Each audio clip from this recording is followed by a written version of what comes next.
Okay, it is the late Saturday evening, and it is the late Saturday evening and past sundown on Shabbat, it is time for showing up. And as has previously been mentioned, I am showing up for music lately. I've been putting this off for a very, very long time. And I just wanted to kind of go over sort of the environment that I'm working from on this, which is I am old, as you've probably guessed from my other weekly video, Old Man Yapping, because I'm the old man who keeps yapping. So I'm from a generation where music, God damn it, music comes out of an instrument. It comes out of something that you hold and play. Do not mistake this for showing off. If this were showing off, it would be cringe as fuck. But it's just me going, look, like this is the thing.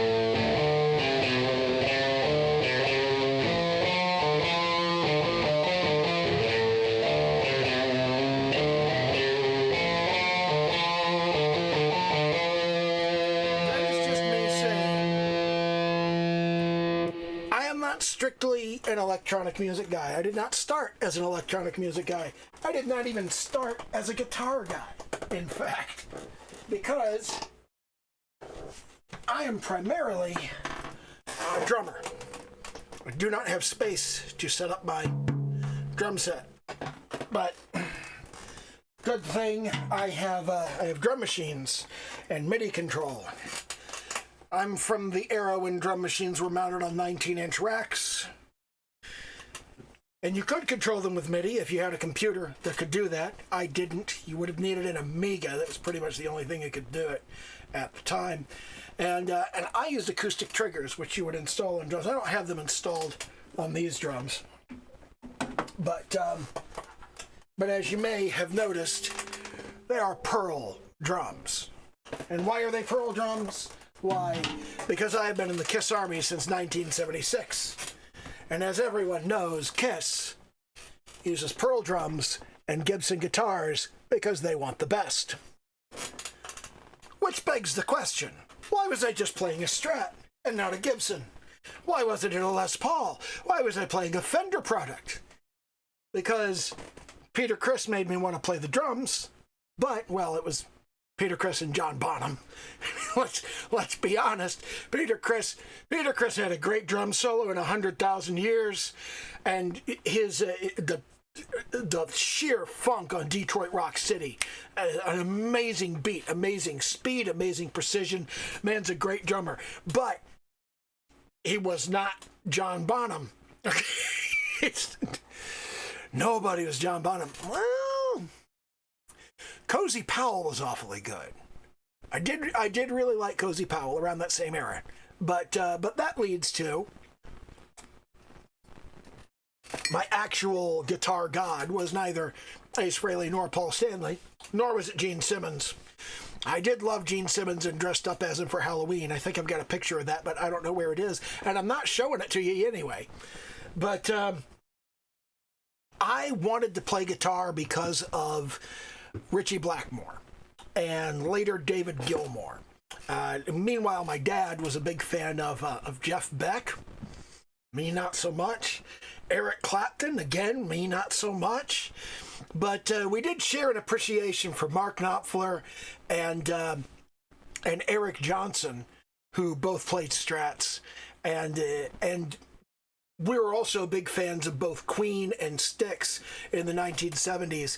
And Brian May played the fireplace guitar, which was like his own thing that he made himself. But Tommy Shaw was back and forth all over the place. He played Gibson, he played Hamer, he played Fender.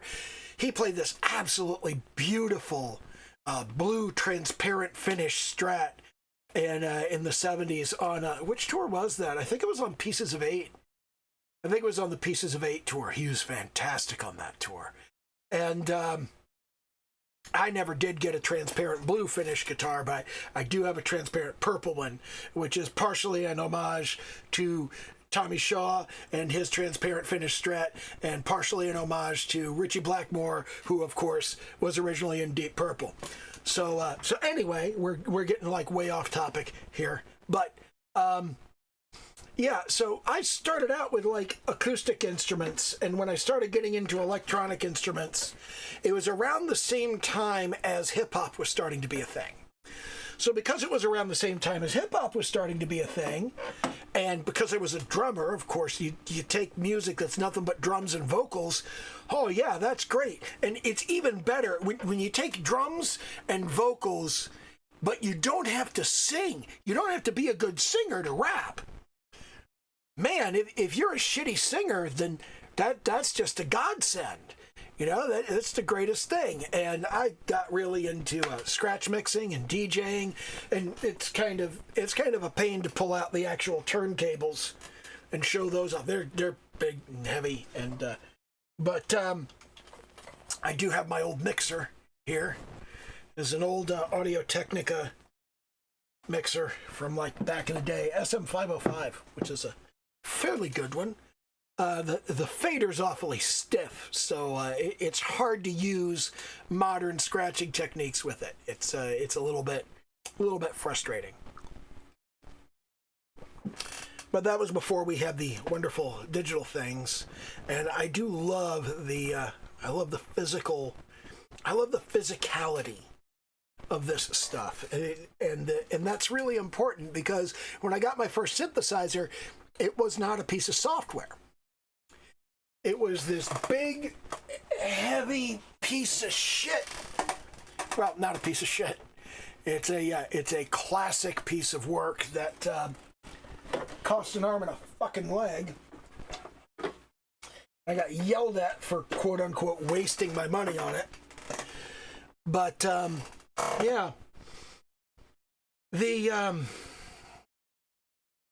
the physicality of it was really important to me. All of the knobs and dials and sliders, and that's why for many, many years I have used Orion, because I mean, look at it, all of the knobs and the sliders and all of the stuff, and everything's so physical, you know, and you fire it up, you turn it on.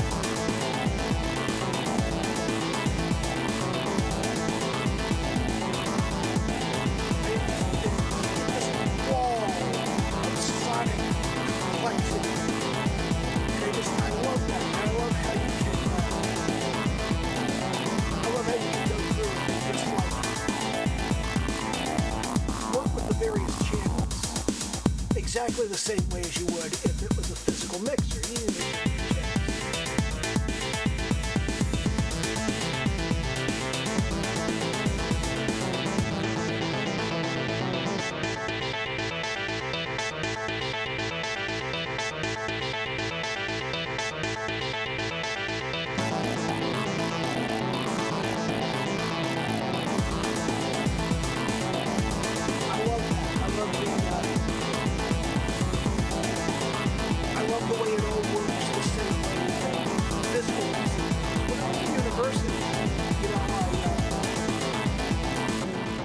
University, I took a class in multi-track mixing, and that was really important. It was really meaningful to me. And that's another area we've talked about talent before. I've always been fairly talented at the percussive and timing-based aspects of music. The frequency-based stuff, not so much. I have a bit of a tin ear that I've inherited from my dad. I can tell that two notes are different, even when they're fairly close together. But I frequently have trouble telling which one is the higher frequency. And I'm absolutely lost when it comes to what's the interval between those two notes. I don't know. I can't really hear it. So it gets very frustrating, because I know people that have a much better ability to do that sort of thing, and they seem to have a much easier time working with melody and with equalization and that sort of thing. A lot of that I have to make up for with theory. But I'm really good at slicing beats and at looping samples. And people go, well, you know, you can see that. You can see that right there. But I've been good at it since you used an aluminum splicing block and you cut the sample with the razor blade and looped it with Mylar tape because you were working with an actual ribbon of magnetic tape. And I've been good at it since all the way back then, and people were always like, how the fuck, how do you do that? How do you just, like, know where to loop this shit? I don't know. It was always very intuitive for me. And it became even more intuitive when we started getting into waveforms. We started getting into actually looking at the physical waveform of a sound. When we could actually see that, and I could work with that, then I got really good at slicing things apart and putting things back together and adding transients and duplicating things and all of that stuff. But if we pull up the About box, it'll come up on the wrong monitor and I'll have to drag it down here. But see here, it says copyright 2009 Synapse Audio.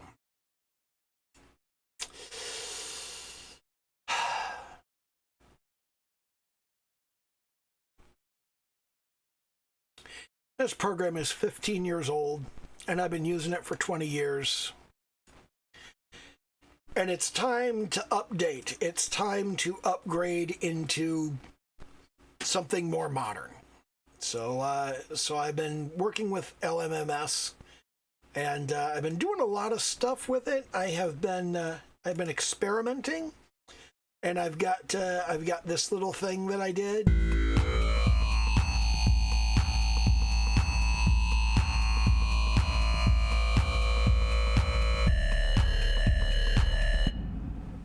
Because I really like that kind of vocalizing bass thing that they use in dubstep. I love dubstep. It's a fucking great genre of music. And I got some other stuff I've been working around. Some other stuff I've been playing with. Like, what do we have here? Oh, I got this funny little thing that I just kind of put together. Just a quick little loop.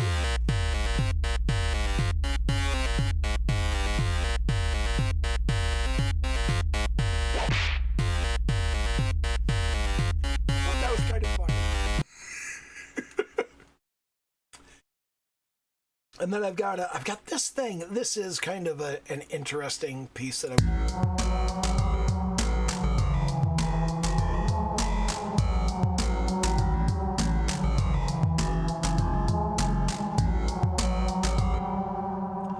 I don't know if I can actually do anything with that, but it's kind of cool. So I've been messing around with it. But as far as working on the actual music for the game goes, which I'm not going to do a lot of videos going, watch me compose music for the game, because, oh my God, it is boring and cringy to watch me work on music. It really is, because I do the things that, like, Michael Jackson demonstrated in court, where he was sitting there and he's like, oh, this is the way I come up with stuff. I just like, yeah, I do that, okay? I sit around and just go, and I come up with like bass lines and melodies, and I just make noise to approximate it and try and get the thing that's in my head out into the world so I can hear it in my actual ears and go, well, that sounds like this thing. And 90% of it is happening in my head, and I'm filling in blanks. It's like I've got this melody line that I created by remembering there are like 3 iconic games from the early days of the NES, and they're Super Mario Bros., Legacy of the Wizard, and Legend of Zelda. And those 3 games have the most iconic soundtracks. So that's kind of the thing that I'm looking at, and mostly Legacy of the Wizard. So this is one of the tracks from Legacy of the Wizard. I don't know the name of it. I don't know the composer, and I haven't actually gone back and listened to it in upwards of a decade because it's just like stuck in my head. But I duplicated it in LMMS using the Nescaline synthesizer, and this is a fake NES chip. So it came out like this.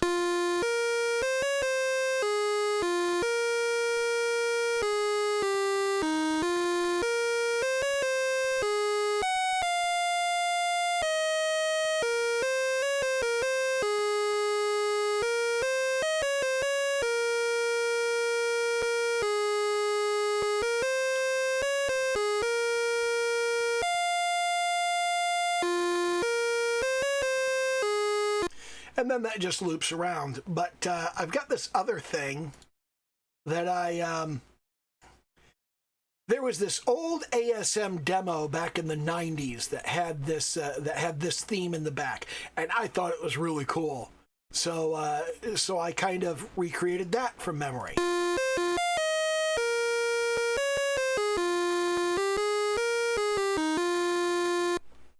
And in my head, there's like a bass line going on here, but it's not added into the song yet.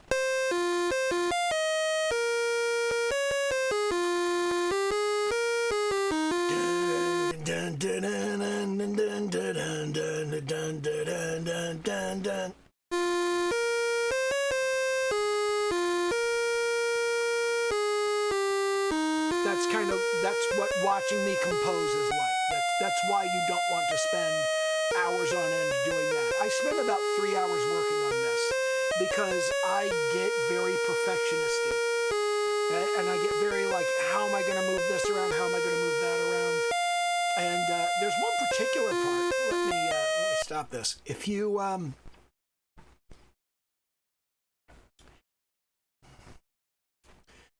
come down to the end here and you zoom in, you'll notice that these notes right here, I messed around with these so much before it finally clicked in my head. These have to be triplets. This is a triplet measure. And I tried all kinds of things. I tried all kinds of like rhythmic things. And it's just, it's difficult because a lot of the time the answer to the problem just hasn't hit me yet. And you're watching going, it's so obvious. It's not obvious to me yet, but it became obvious. Those are triplets, and I made them triplets, and everything is perfect. So awesome. Now, underneath of this, what I have done is I have put a triple oscillator to kind of provide something of a bass line. And I thought, well, what if we put these over top of each other? What would it sound like? And what does it sound like if I put the Legacy of the Wizard melody over the bass line? I got this.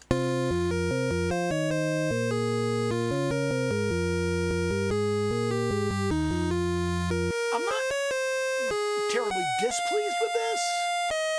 I'm just not sure it goes well together.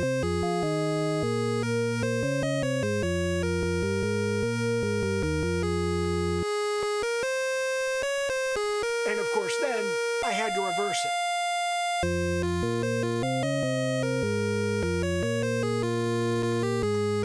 See how that comes out. I don't like this much better. I don't think they go together very well.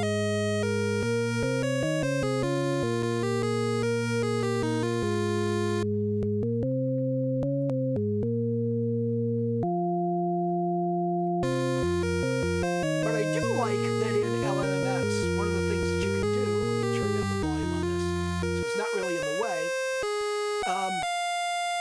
One of the things that I really like about this is how easy it is to swap out instruments.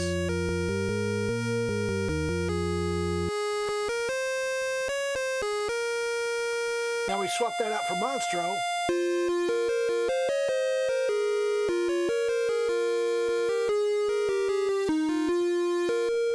That actually sounds better. But you can also swap it out for this mono bass.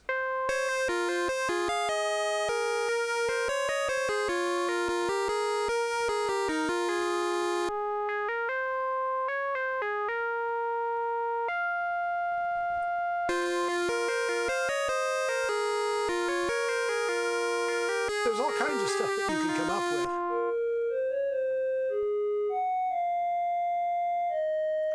And they swap out really easily.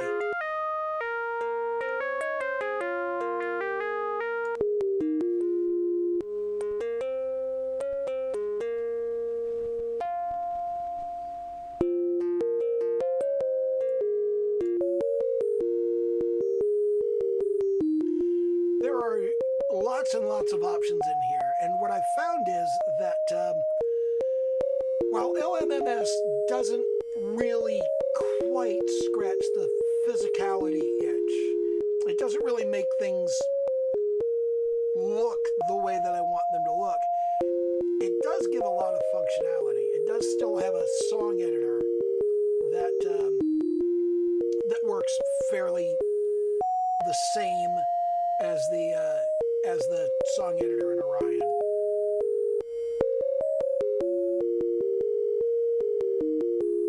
And there is an effects mixer right here, and I found it pretty easy to duplicate a 3-bus setup where I have the master, and the master comes in from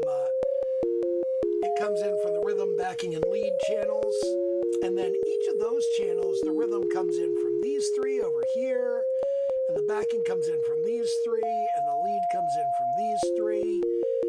And I've been messing around with this and just kind of looking at what the options are. And it's just the real killer is when you come in here,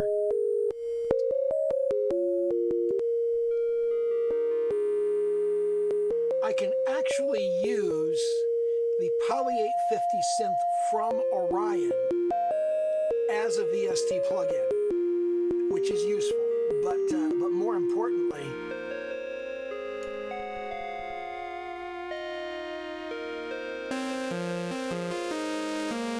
I can use Vital. And Vital is a much, much more capable software synth.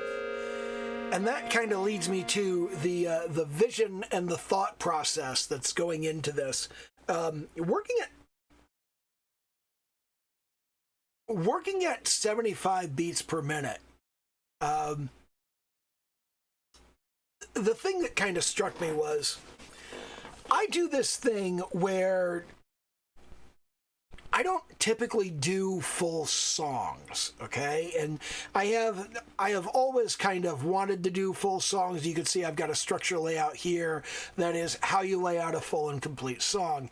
But I rarely do anything like that because that's not typically the way that I think. The way that I think tends to go more in terms of I do sort of a loop. I do this nifty little melody, emergent, evolving thing for like 30 seconds. And then I'll do another one, and then I'll do something that transitions between them, and it'll be like 15 seconds for the transition. So I was thinking about that, and I was like, typically what I make is like a 30-second, just like a 30-second transient sort of thing. And then there'll be a loop. And you can see right here, if I come to the end of that, it's just over 25 seconds. Okay? So it's like I do about 20 to 30 seconds of song. And then I do some transition, and then I do another 20 to 30 seconds of a different thing. I just kind of evolve and mutate it. And I got to thinking about it, and I was like, so 30 seconds leading up to a transition, and then a 15-second transition. And if I do that twice, that's a minute and a half. So 4 times is 3 minutes, and 40 times is 30 minutes. And that's the whole level. So if I do that, and the last transition leads back into the first part of it, I can loop that, and it never loops through the entire level until you get to the end of the level. And that's just me doing the thing that I already do 40 times. which isn't all that hard for me. I mean, I can do this shit all day.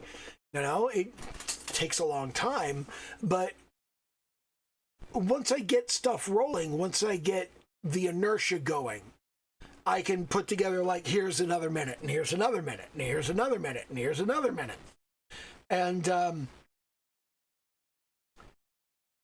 getting the initial feel is hard, but once I have that initial feel and I migrate on from that, I can typically do, I mean, it's the same as video editing. It takes about an hour to do a minute.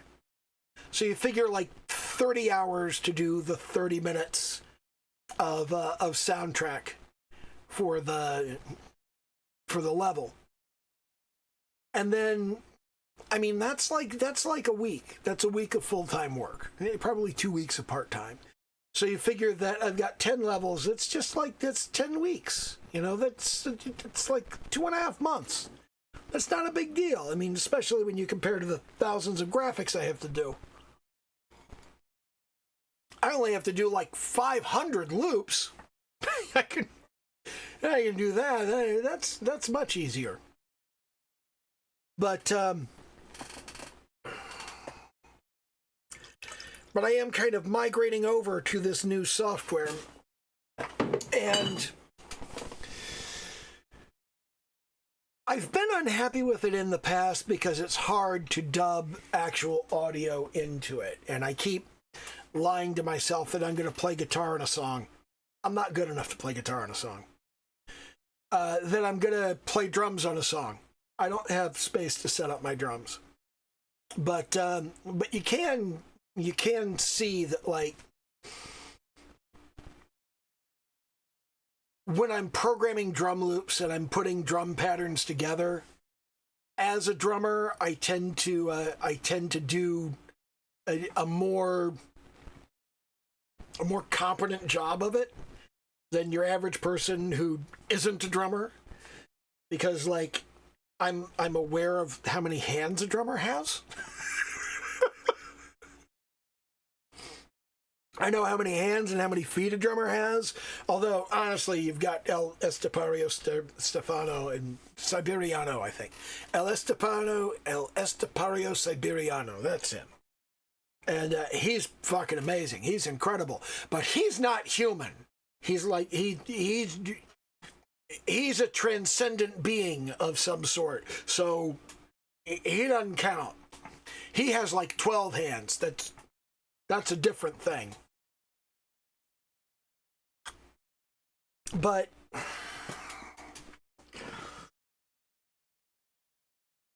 I'm gonna move into this kind of thing. I did try to do like an actual chiptune sort of editor. I don't need to save changes to that. I did actually try to use Fami Studio. There's only one problem, and the problem is that what?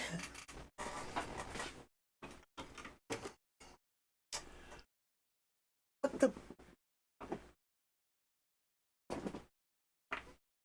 I can't fucking read this shit. It doesn't play nice with my 4K monitor, which LMMS does by looking exactly the same as it does on a 1920 by 1080 monitor. So it doesn't really give me the benefit of the 4K monitor, but at least it plays nice with it. That's nice.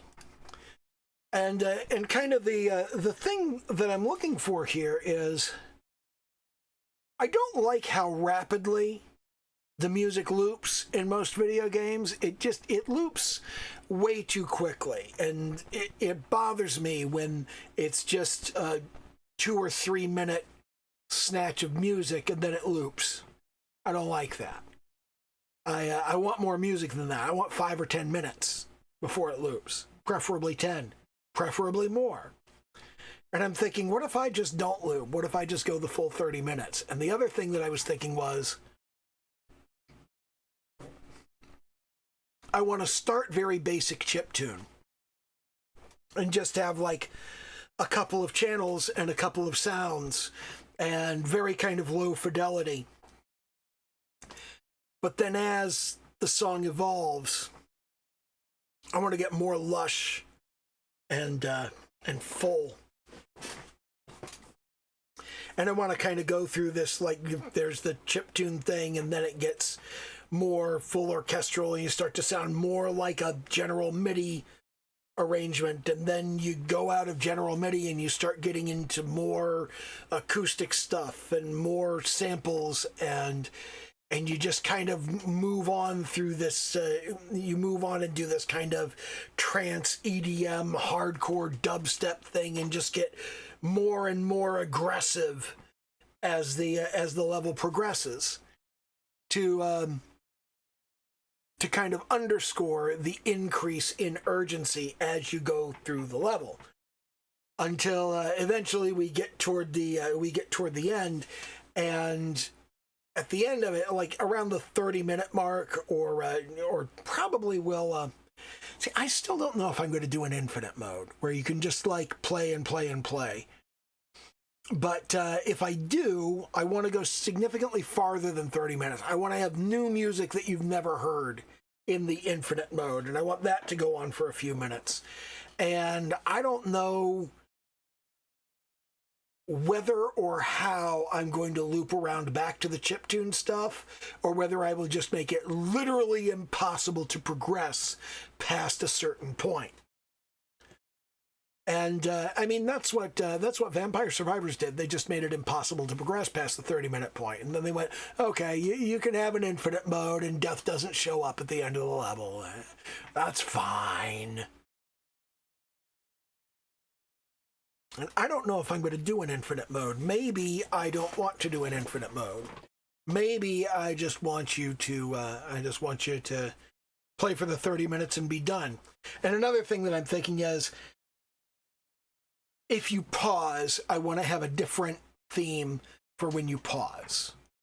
So if you pause, the music of the level pauses as well, and you play different music while you're in the pause screen. Then when you unpause, it continues the music where it left off. And the idea there is that that I know exactly what music's playing at any given point within the level. It's just, at this time, I know this music is playing. So I can actually drop enemies on you based on what exactly is going on. And I can have like that dramatic impact. I love doing stuff like that. That's awesome. I haven't implemented that yet, but obviously it's going to be implemented. I mean, you're going to like, oh, it's been 4.5 minutes. It's time to drop like this new batch of enemies.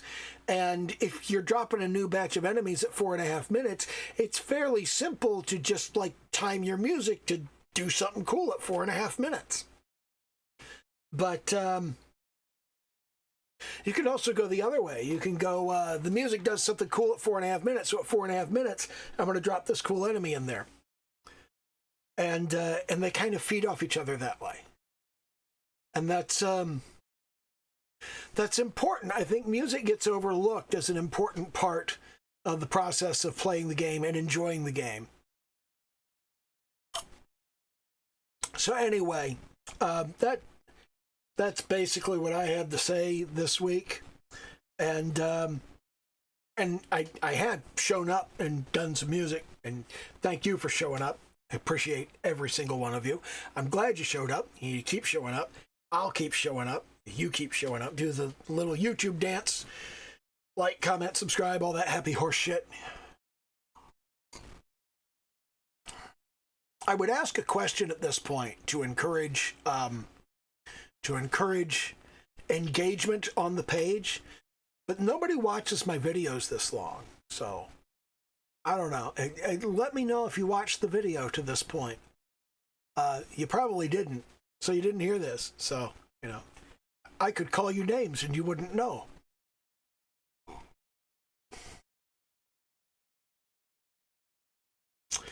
Anyway, that's pretty much that.